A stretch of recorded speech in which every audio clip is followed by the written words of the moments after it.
앞에 거는 예전에 다 했던 것들이에요. 안 한 거는 거의 없고요.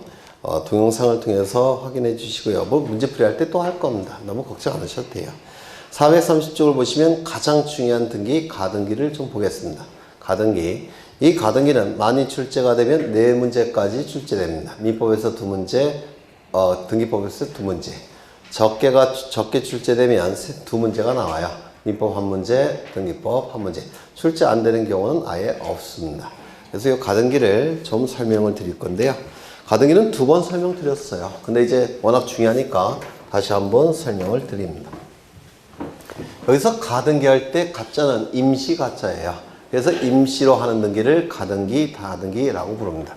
여기에 이러한 부동산이 있고 소유자는 갑이고요. 갑이 을과 매매 계약을 체결합니다. 그리고 보통 계약금도 지급을 해요.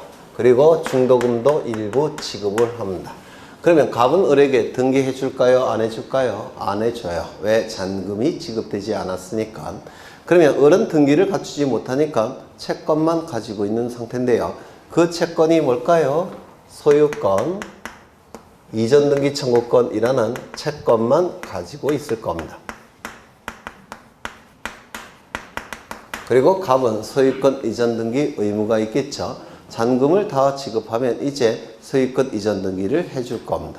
이 상태에서 갑은 병과 매매 계약을 체결을 합니다. 소유권 이전 등기까지 이루어지면 갑의 소유권은 을의 소유권으로 변동이 될 겁니다. 이때 이 매매를 뭐라고 부르죠? 이중매매. 이중매매는 원칙적으로 유효합니다. 자본주의 사회에서 경쟁이 붙은 것이고 경쟁은 유효하기 때문에 이건 을은 소유권을 취득합니다. 그렇다면 을은 먼저 매매계약 체결했죠. 그리고 대금도 일부지만 먼저 지불했습니다. 그런데 소유권은 엉뚱한 놈이 채가더라는 겁니다. 따라서 을을 보호할 장치를 하나 우리 등기법에서 마련해 놓은 겁니다. 을을 어떻게 보호하느냐면 이 등기청구권에 순위를 보존시키기 위해서 즉 병보다 앞선 순위를 보존하기 위해서 이 등기청구권에 대해서 임시로 등기할 수 있는 방법을 마련해 놨는데 이를 가등기라고 불러요. 이를 정확하게는 등기청구권의 순위 보존의 가등기라고 부릅니다. 그러면 잔금을 이제 지급을 하게 되면 본래의 등기를 할 수가 있을 겁니다. 본래의 등기는 소유권 이전 등기가 본래의 등기예요. 이를 본등기라고 부릅니다. 이때 본등기가 이루어지게 되면 이제 을은 소유권을 취득합니다. 따라서 이 본등기를 하는 시점이 물권 변동의 효력이 발생을 합니다. 물권이 갑에서 을로 변동이 되는 겁니다. 다만 순위는 가등기를 통해서 순위가 보존되어 있기 때문에 순위가 결정되는 시점은 가등기 시점이 됩니다. 이게 우리 민법에서 단골로 출제되는 내용이에요. 본등기 시점에 물권 변동의 효력이 발생하고 가등기 시점에 순위가 결정이 됩니다. 그러면 가등기가 먼저 이루어졌고 그 다음에 병명의 소유권 이전 등기가 2번째 이루어졌고 3번째 본등기가 이루어졌다면 이 순위가 결정되는 시점은 가등기 시점이 되니까 가등기가 먼저 됐죠. 병보다. 따라서 을이 소유권을 취득하는 겁니다. 등기부에는 어떻게 등기가 되느냐면 이렇게 등기가 돼요.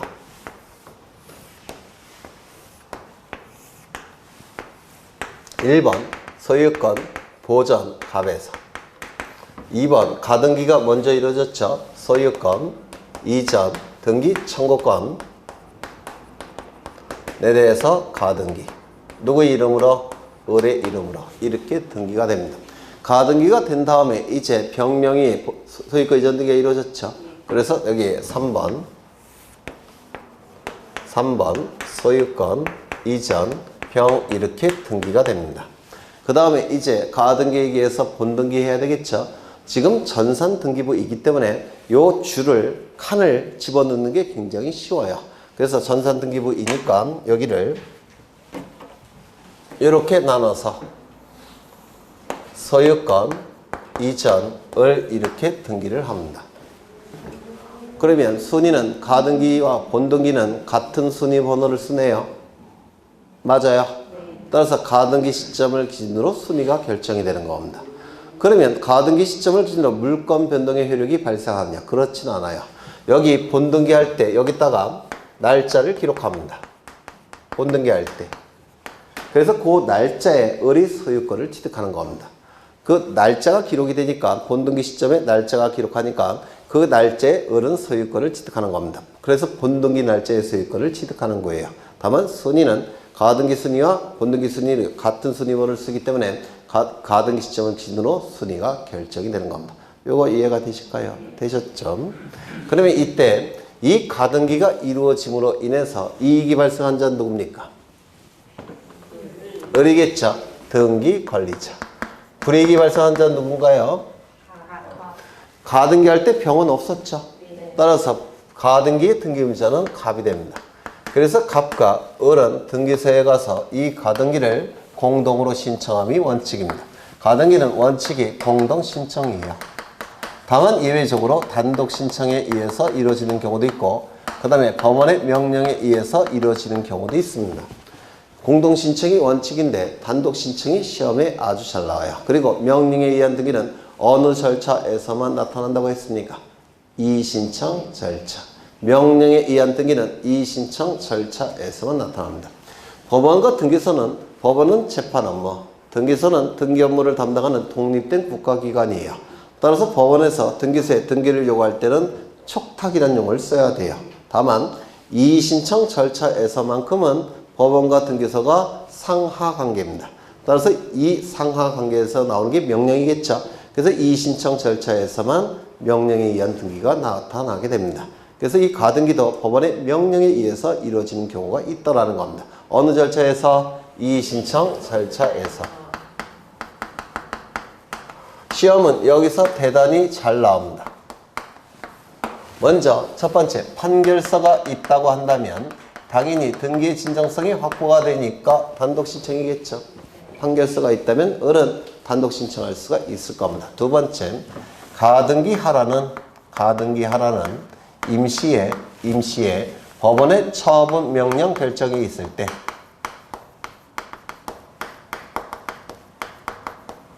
이때도 을이 단독으로 신청할 수가 있습니다. 가등기하라는 임시가짜예요. 가등기하라는 임시에 법원의 처분 명령 결정이 있을 때 이때도 단독 신청할 수가 있는데요. 재판에는 세 가지가 있어요. 판결이 있고 뭐 있을까요? 결정이라는 재판도 있고요. 명령이라는 재판도 있는데요. 판결과 결정은 법원이 하는 재판이고 명령은 법관이 하는 재판입니다. 이때 판결과 결정은 법원이 하는 재판인데 어떻게 차이가 있냐면 원고, 피고, 대립되는 두 당사자 사이에 분쟁이 있을 때 여기에 대한 법원의 판단을 판결이라고 불러요. 결정이라는 재판은 누군가가 법원에 뭔가를 요구했을 때 여기에 대한 법원의 판단을 결정이라고 얘기합니다. 그래서 이 결정은 원고, 피고가 없어요. 그냥 신청인이 있는데 법원에 뭔가를 요구할 때 거기에 대한 법원의 판단이 결정이라는 재판인데요. 판결이건 결정이건 재판의 일종이니까 이 재판을 가지고 등기 진정성이 확보가 되는 겁니다. 따라서 가등기, 가처분, 명령, 결정이라는 재판이 있다면 이것도 등기 진정성이 담보가 되기 때문에 단독 신청이 가능한데요. 이게 시험에 대단히 잘 나옵니다. 단독 신청이라는 거. 가처분이라는 단어가 있지만 법원의 촉탁이 아닙니다. 단독 신청이에요. 명령이라는 단어가 있지만 명령에 의한 등기가 아닙니다. 단독 신청입니다. 여기 결정이 요게 제일 중요한 겁니다. 이것 때문에 단독 신청에 의한 등기입니다. 세 번째, 가등기 의무자에 승낙서가 있다면 이때도 단독 신청이 가능합니다. 가등기 자체만 놓고 봐서는 물권 변동의 효력이 있습니까? 없습니까? 없죠. 가등기는 순위 보존의 효력 하나밖에 없어요. 물권 변동의 효력이 없습니다. 그러면 물권 변동의 효력도 없는 이 가등기를 갑이 직접 갈 필요가 없다는 겁니다. 승낙서로 대체하겠다는 겁니다. 이거 뭔 말인지 아시겠죠? 따라서 가등기 의무자의 승낙서가 있다면 승낙서를 가지고 을이 단독으로 신청할 수가 있는데요. 이 두 가지는 다른 등기에는 없습니다. 그래서 우리 시험에 단골로 출제가 됩니다. 얼핏 이해가 되실까요? 되셨죠? 두 번째. 본등기가 이루어짐으로 인해서 이익이 발생한 자는 누굴까요? 본등기가 이루어짐으로 인해서 이익이 발생한 자는 누굽니까? 을이 되겠죠. 소유권을 취득하는 을이 되겠죠. 따라서 을은 등기관리자가 될 겁니다. 이 본등기가 이루어짐으로 인해서 등기부만 놓고 볼 때 불이익이 발생한 자는 누굴까요? 갑일까요? 아니면 병일까요? 본등기가 이루어지면 하나의 부동산에 대해서 소유권자 둘이 존재할 수는 없죠. 따라서 이 병은 등기관이 본등기를 한 다음에 직권으로 말소합니다.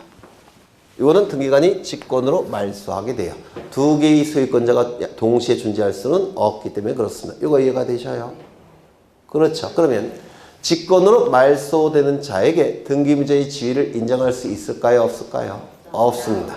그래서 이 본등기 의무자는 가등기 의무자로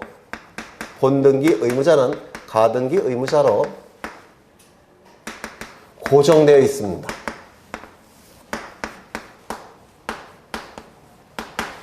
본등기 의무자는 가등기 의무자로 고정되어 있는데요. 이게 최근에 민법등기법에서 단골로 출제가 됩니다. 본등기 의무자는 누구로 고정되어 있다고요? 가등기 의무자로 고정되어 있습니다. 병은 본등기 의무자가 될 수가 없어요. 왜냐하면 본등기가 이루어지면 병은 직권으로 말소되기 때문에 직권으로 말소되는 자에게 본등기 의무자의 지위를 인정할 수는 없다는 겁니다. 이거 이해가 되실까요? 되셨죠? 그 다음에 이때 이 가등기가 말소되는 경우도 있을 수 있겠죠. 가등기가 말소되는 경우도 있을 수 있을 겁니다. 그러면 이 가등기가 말소됨으로 인해서 불이익이 발생한 자는 누굴까요? 을이 되겠죠. 가등기 명의 될 겁니다. 그 다음에 이 가등기가 말소됨으로 인해서 이익이 발생한 자는 누굴까요? 갑. 맞아요. 갑은 이익이 발생을 해요. 왜요? 병에게 손해배상해 줄 필요가 없죠. 갑은 가등기 말소등기 등기관리자가 됩니다. 그러면 이 현재 소유자인 병은 이익이 발생하지 않습니까? 발생했죠. 가등기에 의해서 제한을 받아서 가등기 때문에 소유권을 상실할 위험이 있었는데 이 가등기가 말소가 되면 그 위험이 없어지죠. 따라서 우리 판례는 얘도 등기관리자라고 봅니다. 언제? 가등기 말소등기. 원칙은 공동신청입니다. 이때 등기 의무자는 누구라고요? 을. 등기 관리자는 누구라고요? 갑이 될 수도 있고 병이 될 수도 있다는 겁니다. 이렇게 공동으로 신청해도 되고 이렇게 공동으로 신청해도 됩니다. 이건 좀 어렵게 출제가 될 때는 이것도 물어볼 수가 있어요. 이때 가등기가 말소가 되면 갑은 병에게 손해배상할 줄 필요가 없으니까 이익이 발생할 테고 가등기가 말소가 되면 병은 깨끗한 소유권을 취득하니까 이익이 발생하고 등기관리자는 둘 다가 되는 겁니다. 이거 기억해 두셔야 돼요. 두 번째, 단독 신청도 가능합니다. 이게 시험에 대단히 잘 나오는데요. 단독 신청도 가능한데 이 가등기 자체는 물권 변동의 효력이 있나요? 없나요? 없죠. 물권 변동의 효력이 없는 가등기를 말소시키겠다는 겁니다. 따라서 단독 신청의 방법을 폭넓게 허용합니다. 그래서 이 가등기의 말소등기의 단독 신청은 첫 번째, 가등기 명의인은 자신의 가등기 권리를 포기하고 단독으로 말소 신청할 수가 있습니다. 가등기 명의는 누굴까요? 가등기 명의는 자신의 가등기 권리를 포기하고 단독으로 말소 신청할 수가 있고요. 두 번째, 가등기 의무자도 가등기 말소등기를 단독으로 신청할 수가 있는데요. 가등기 의무자는 누굴까요? 갑. 그런데 갑이 단독으로 말소 신청하면 을이 짜증날 때도 있겠죠. 따라서 가등기 의무자가 단독으로 말소 신청할 때는 반드시 가등기 명의인의 승낙이 필요합니다. 그래서 가등기 명의인의 승낙을 받아서 승낙서가 첨부된다든지 아니면 판결서를 받아서 판결서가 첨부되면 갑도 가압도 단독으로 말소 신청할 수가 있습니다. 세 번째, 가등기에 있어서 등기상 이해관계인도. 가등기에 있어서 등기상 이해관계인은 누구냐면 병이에요. 가등기가 이루어진 상태에서 병에게 가등기가 이루어진 다음에 본등기하면 병은 직권으로 말소가 되죠. 소유권 상실하니까. 따라서 이 병을 등기상 이해관계인이라고 부릅니다. 이 등기상 이해관계인도 단독으로 말소 신청할 수가 있습니다. 다만 병이 단독으로 말소 신청할 때 을이 짜증낼 수도 있죠. 따라서 병이 단독으로 말소 신청할 때는 을에 뭐가 필요할까요? 승낙서가 필요합니다. 또는 승낙을 해주지 아니할 때는 재판서라도 첨부해야 됩니다. 요거 얼핏 이해가 되셔요. 그래서 이 세 가지가 자주 출제가 됩니다. 이런 것들이 우리 가등기에서 최근에 아주 자주 출제가 됩니다. 되셨을까요? 되셨죠? 그 다음에 이제 뭘 보셔야 되냐면 가등기의 요건을 보셔야 되는데 요건. 이건 여러 번 했던 거예요. 첫 번째, 을에게 순위 보존의 필요성이 있어야 됩니다.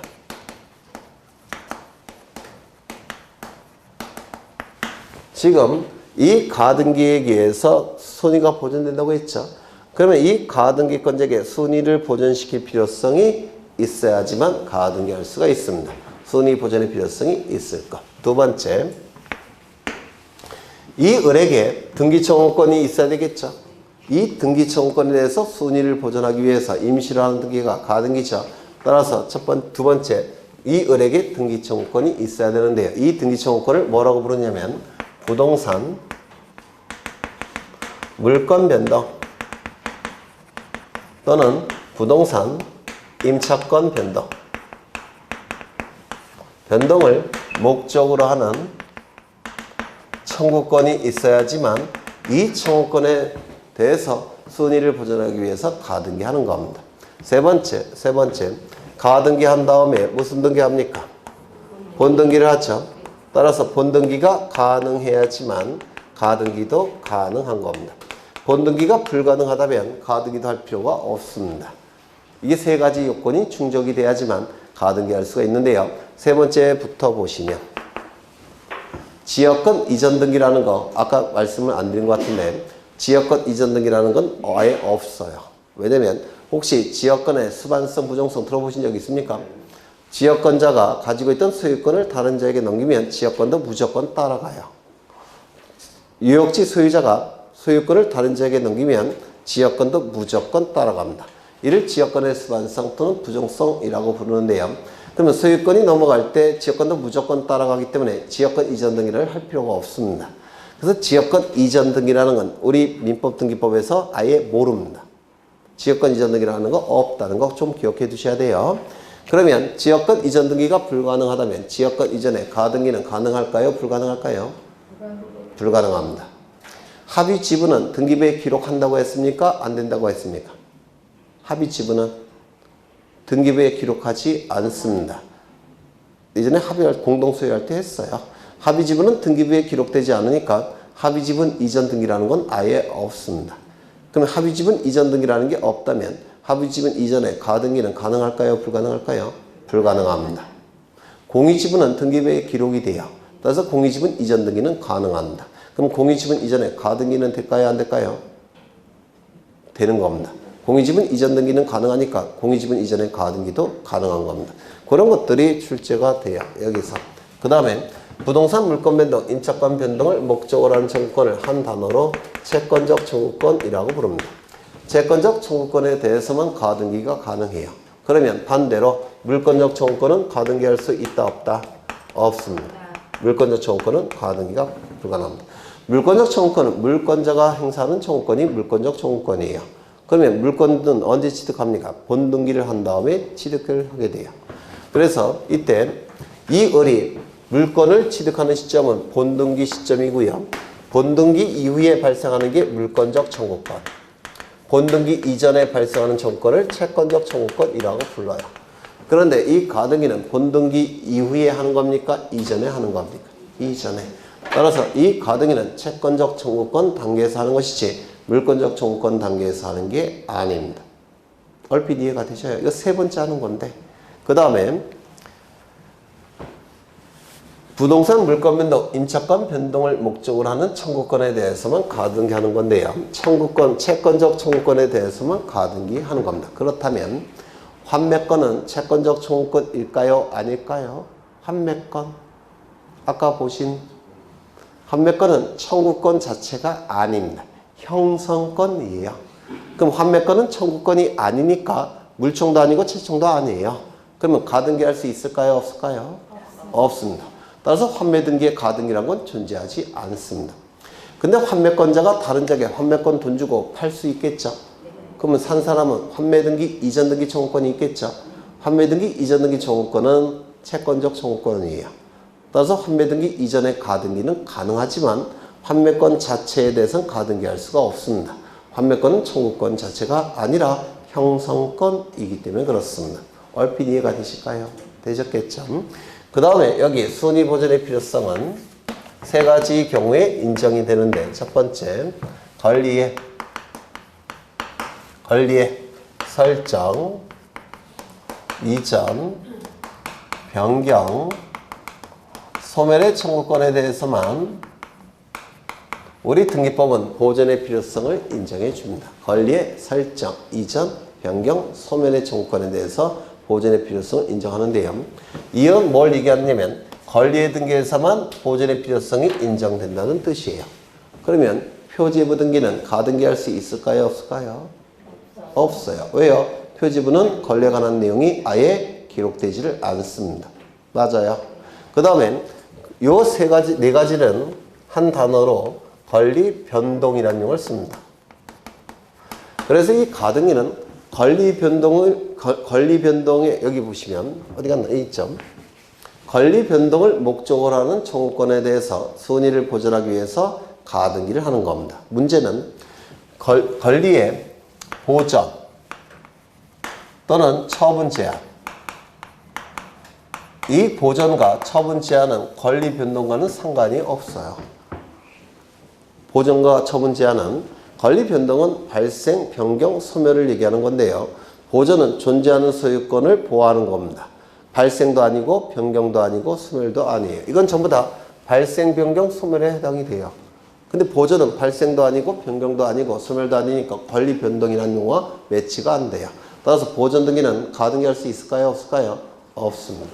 처분 제한은 처분 권능을 제한한다는 뜻입니다. 가압류 가처분을 얘기하는 건데요. 처분 제한은 발생도 아니고 변경도 아니고 소멸도 아닙니다. 따라서 처분 제한 등기는 가등기할 수 있을까요? 없을까요? 없다 이렇게 얘기합니다. 처분 제한 등기는 가등기할 수가 없습니다. 그 다음에 두 번째 시기부 청구권이나 또는 정지조건부 청구권에서는 보존의 필요성을 인정을 해줍니다. 시기부 청구권, 정지조건부 청구권이 뭔지는 민법에서 하실 거예요. 시기부 청구권과 정지조건부 청구권은 보존의 필요성을 인정해서 가등기가 인정이 되는데요. 시기부 청구권의 반대는 뭐죠? 종기부 청구권. 이 종기부 청구권은 반대 의미니까 반대 해석상 보존의 필요성을 인정하지 않습니다. 따라서 종기부 청구권은 가등기할 수 있을까요? 없을까요? 없습니다. 정지조건부 청구권은 보존의 필요성이 인정돼서 가등기할 수 있는데요. 정지조건부 청구권의 반대는 뭘까요? 해제조건부 청구권이에요. 해제조건부 청구권은 가등기할 수 있을까요? 없을까요? 없습니다. 또한 세 번째,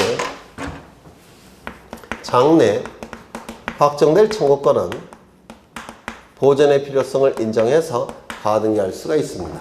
보통 이 장래 확정될 청구권은 매매 예약을 체결할 때 보통 이 청구권이 발생을 해요. 그러면 매매 예약이 뭔지는 민법에서 하셨죠? 매매 예약을 체결하면 보통 가등기를 하는 겁니다. 장래 확정될 청구권이 발생을 하니까. 그런데 만약에 여기가 미확정이라고 한다면 가등기할 수 있을까요? 없을까요? 없습니다. 여기에 해당되는 게 뭐냐면 유증이에요. 유증. 유언을 통한 증이요. 그럼 유증으로 인한 등기 청구권은 미확정입니다. 왜냐하면 유증은 유언자가 생존 중일 때는 언제든지 철회가 가능해요. 어떻게 철회하냐면 유언장 찢어버리면 철회가 되는 겁니다. 또는 기존의 유언과 다른 유언을 하면 기존의 유언은 철회가 되는 거예요. 그러면 유증으로 인한 등기 청구권은 철회할 수가 있으니까 확정일까요? 미확정일까요? 미확정. 따라서 유증으로 인한 등기 청구권은 가등기가 불가능합니다. 그런데 유언자가 돌아가시면 어떻게 될까요? 그렇죠. 확정이 되죠. 돌아가셨으니까 철회 못하니까. 따라서 유증으로 인한 등기청구는 유언자 생존 중일 때는 철회가 가능하니까 미확정 가등기할 수 없는 것이고, 돌아가셨으면 철회를 못하니까 확정 가등기할 수 있다, 이렇게 얘기합니다. 얼핏 이해가 되시겠죠? 네, 그래서 이러한 내용들이 이제 2번이나 설명을 드렸는데 이제 3번째 설명 드린 거예요. 아직도 생소하신가요? 얼핏 기억은 나시나요? 네, 얼핏 나시면 되는데 이제는 어려운 거 볼 겁니다. 처음 하는 거예요. 처음 하는 거.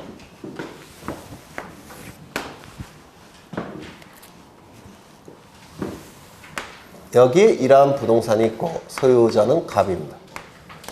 갑이 을에게 먼저 소유권 이전에 가등기를 해줍니다. 갑이 을에게 먼저 소유권 이전에 가등기를 했습니다. 그 이후에 갑은 병에게 소유권 이전 등기를 하게 됩니다. 저기 그림 그림이랑 똑같죠? 맞아요. 그 다음에 이제 이게 먼저 이루어졌고 이게 두 번째 이루어졌다는 겁니다. 그 이후에 가등기에 의해서 본등기를 합니다.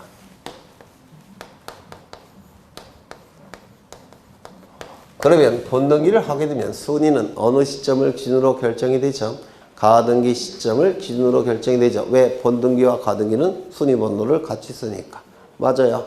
그러면 순위는 가등기 시점을 기준으로 결정이 될 겁니다. 그러면 여기 보신 바대로 본등기는 순위 번호를 같이 쓰니까 이때 을이 먼저 소유권을 취득한 것과 마찬가지죠. 맞아요. 이 병명의 등기는 누가 해준 건가요? 병등기는 갑이 해준 거죠. 갑이 해준 거 아닙니까? 갑이. 그러면 을이 먼저 소유권을 취득했는데도 불구하고 이걸 기준으로 판단한다면 을이 마치 먼저 소유권을 취득한 것과 마찬가지 결과죠. 왜? 순위는 가등기 시점을 기준으로 결정하니까 마치 을이 먼저 취득한 것과 같은 결과죠. 그러면 갑이 병에게 해준 이웃 등기는 권리가 없는 자가 해준 등기와 마찬가지입니다. 이거 이해가 되셔요? 따라서 이 등기는 무권리자의 처분행위로 간주해서 등기관이 직권으로 말소하는 겁니다. 이거 이해가 되실까요? 따라서 이 등기는 어떻게 말소가 된다고요? 직권으로 말소합니다. 이거 이해가 되셔야 되는데 되실까요? 그러면 이제 갑이 을에게 소유권 이전에 가등기를 해주고 갑이 병에게 두 번째로 전세권 등기를 해줬습니다. 그 다음에 가등기에 의해서 본등기를 합니다. 그러면 을이 이미 가등기 시점을 기준으로 순위가 결정이 되니까 을이 먼저 소유권을 취득한 것과 같은 결과죠. 그럼 병에게 전세권 등기는 누가 해준 겁니까? 갑이. 을이 먼저 소유권을 취득한 것과 같은 결과라면 을이 먼저 소유권 취득했다고 보고 갑은 소유권이 없는 상태죠. 소유권이 없는 자가 전세권 등기를 해준 것과 같은 결과입니다. 마찬가지로 무권리자의 처분행위로 간주할 수가 있습니다. 이거 이해가 되셔요? 따라서 어떻게 해야 될까요? 이거 이해가 되실까요? 만약에 여기가 전세권 등기가 아니라 저당권 등기라고 하더라도 마찬가지겠죠. 무권리자의 처분행위로 간주해서 어떻게 할까요? 직권으로 말소하게 될 겁니다. 그래서 소유권 이전의 가등기와 소유권 이전의 본등기 전에 이루어진 중간 처분의 등기는 전부 다 무권리자의 처분행위로 간주해서 등기관은 직권으로 말소해버립니다. 이거 얼핏 이해가 되실까요? 되셨죠? 두 번째, 여기에 이러한 부동산이 있고 소유자는 갑입니다. 갑이 을에게 먼저 전세권에 대한 가등기를 해줍니다. 그 이후에 갑은 병에게 두 번째로 소유권 이전 등기를 해줍니다. 그리고 나서 가등기에 의해서 본등기를 합니다.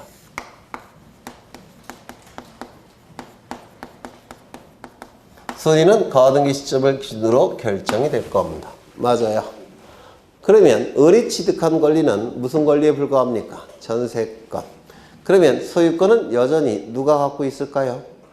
갑이 여전히 소유권 갖고 있겠죠. 그럼 소유권을 가지고 있는 자가 소유권 넘기는 것은 무권리자의 처분행위일까요? 아닐까요? 아니죠. 이건 무권리자의 처분행위로서 직권으로 말소할 수는 없을 겁니다. 이거 이해가 되셔요? 두 번째 기준은 뭐냐면 무권리자의 처분행위가 무권리자의 처분행위인지 여부. 이게 첫 번째 기준이고요.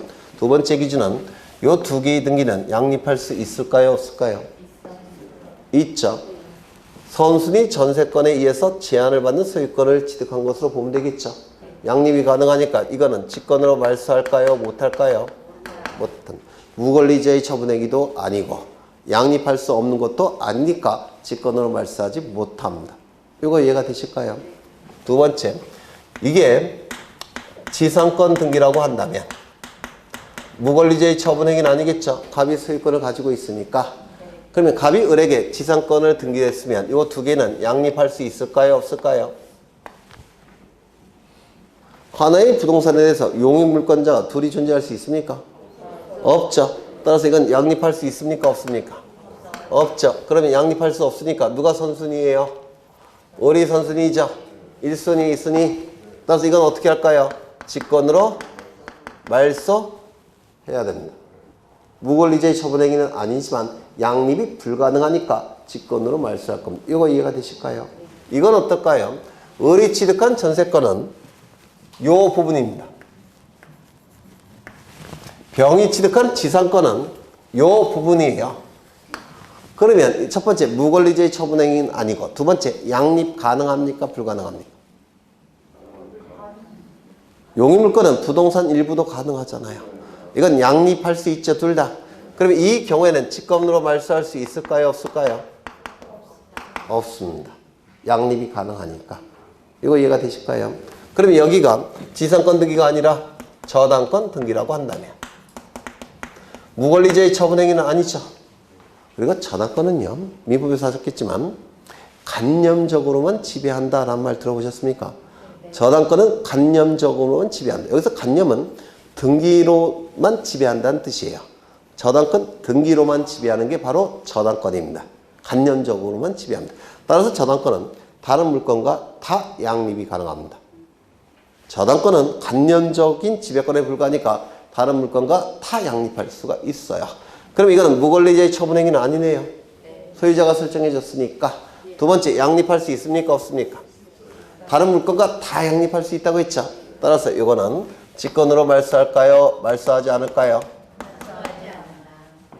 이거 얼핏 이해가 되시나요? 세 번째, 여기 이러한 부동산이 있고 소유자가 갑입니다. 갑이 을에게 먼저 여기 소유권 가등기 있고요. 두 번째, 용의물권 가등기 있죠. 그럼 무슨 가등기가 나와야 될까요? 담보물권 가등기. 그 순서로 하는 겁니다. 경우의 수를 나누는 거예요. 그럼 여기는 저당권에 관한 가등기 되셨나요? 그 이후에 갑은 병에게 두 번째로 소유권 이전 등기를 해줍니다. 그리고 나서 가등기에 기해서 무슨 등기할까요? 본등기 하겠죠. 순위는 어느 시점을 기준으로 결정이 될까요? 가등기 시점. 되셨나요? 그러면 을이 취득한 권리는 소유권을 취득한 건 아니네요. 무슨 권리 취득했죠? 저당권. 그럼 소유권은 여전히 누가 갖고 있습니까? 맞아요. 그러면 소유권을 가지고 있는 자가 소유권 이전 등기하는 것은 무권리자의 처분행위는 아니네요. 무권리자 처분행위로 말소할 수는 없겠죠. 두 번째, 양립할 수 있느냐? 이거 양립할 수 있습니까? 이 병이 취득하는 소유권은 을의 저당권에 의해서 제한을 받는 소유권 취득으로 보면 되겠죠. 따라서 이건 양립이 가능하니까 직권으로 말소할 수 있다 없다. 저당권은 다른 모든 물건과 다 양립이 가능해요. 그러면 이건 어떨까요? 전세권 등기. 무권리자 처분행위는 아니네요. 두 번째, 직권 말소할 수 있습니까? 아니, 양립할 수 있습니까? 직권 말소할 수 있습니까? 그러면 저당권 등기는요? 무권리자의 처분행위는 아니네요. 양립할 수 있습니까? 저당권은 모든 물건과 다 양립이 가능해요. 간념적 지배권이기 때문에 그렇습니다. 따라서 이때는 직권으로 말소하는 경우가 없습니다. 요거 되셨을까요? 그러면 이제 요것만 다시 확인을 합니다. 요것만. 시간이 이렇게 흘러갑니다. 시간이 이렇게 흘러가고요. 요 시점은 을의 이름으로 소유권 이전에 가등기를 한 시점입니다. 그리고 요 시점은 병의 이름으로 등기가 이루어진 시점이고요. 그 다음에 요 시점은 가등기에 기해서 을의 이름으로 본등기를 한 시점입니다. 여기까지 얼핏 이해가 되실까요? 되셨죠? 그러면 이걸 중간 처분의 등기라고 하는데 이 등기는 어떻게 돼야 될까요? 무권리제의 처분행위로 봐서 전부 다 뭐죠? 직권으로 말소할 겁니다. 맞아요.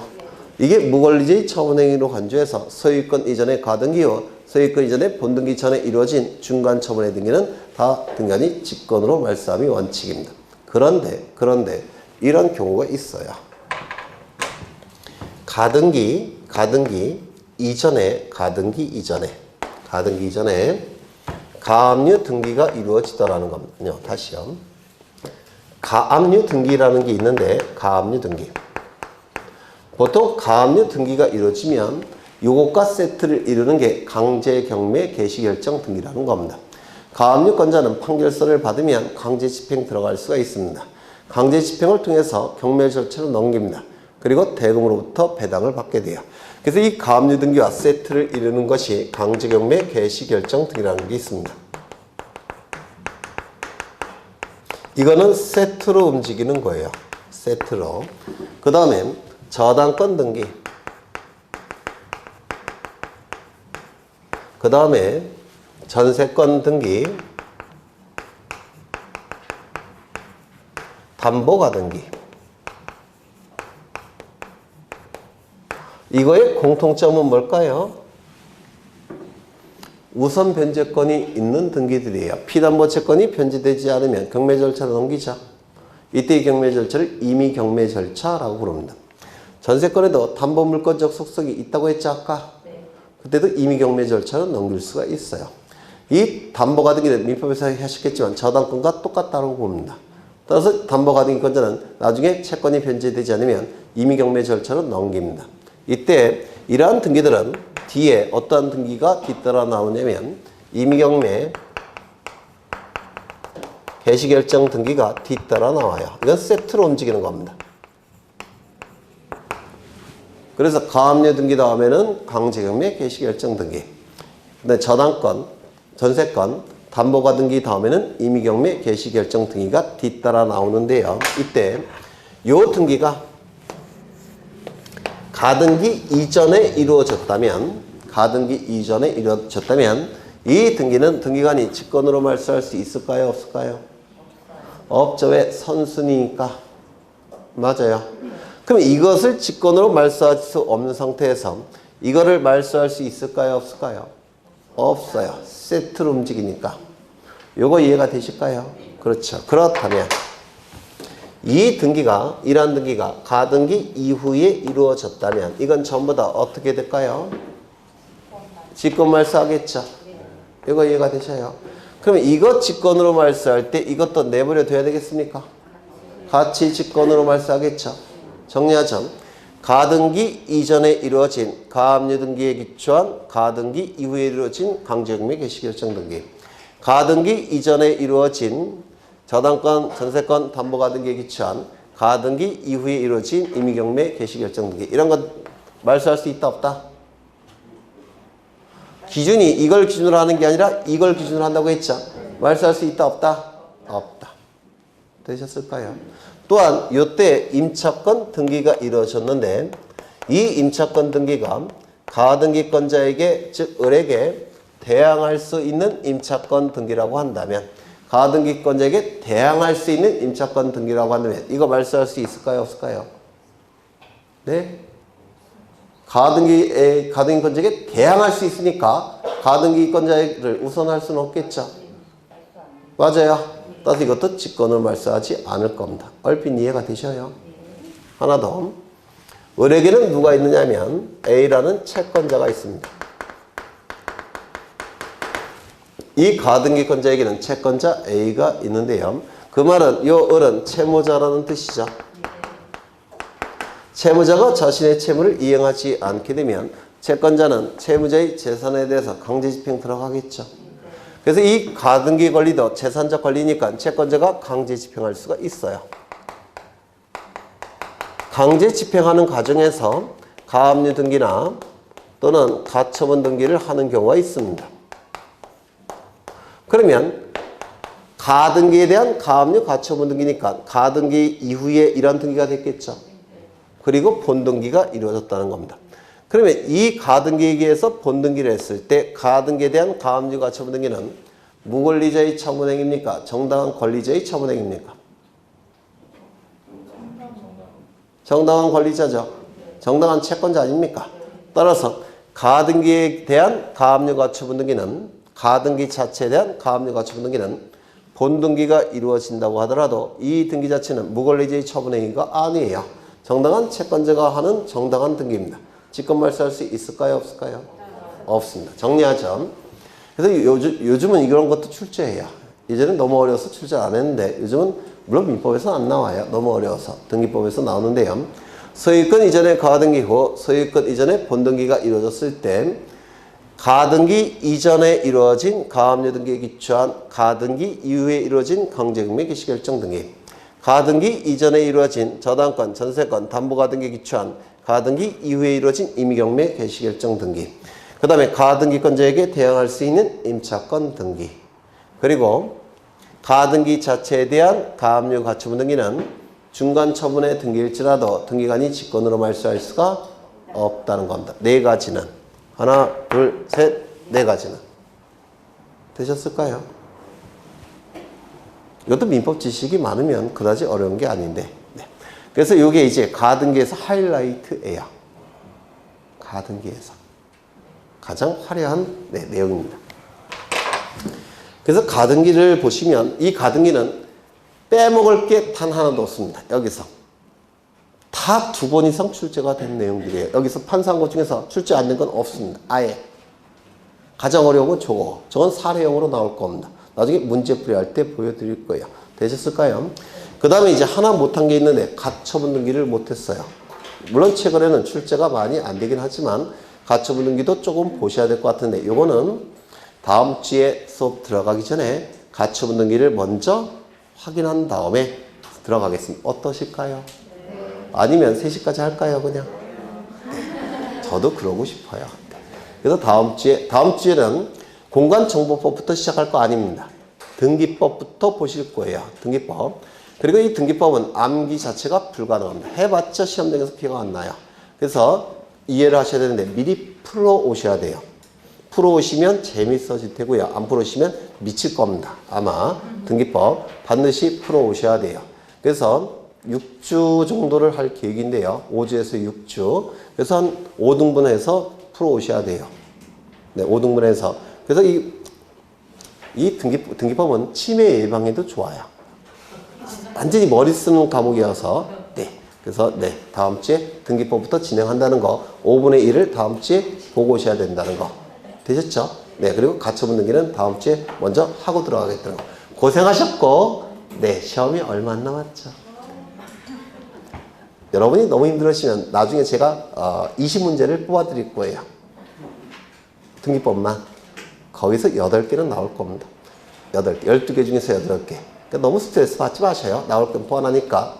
물론 여러분들이 잘 보여야지만 그거 나눠드릴 겁니다. 고생하셨고 다음 주에 뵙겠습니다. 수고하셨습니다.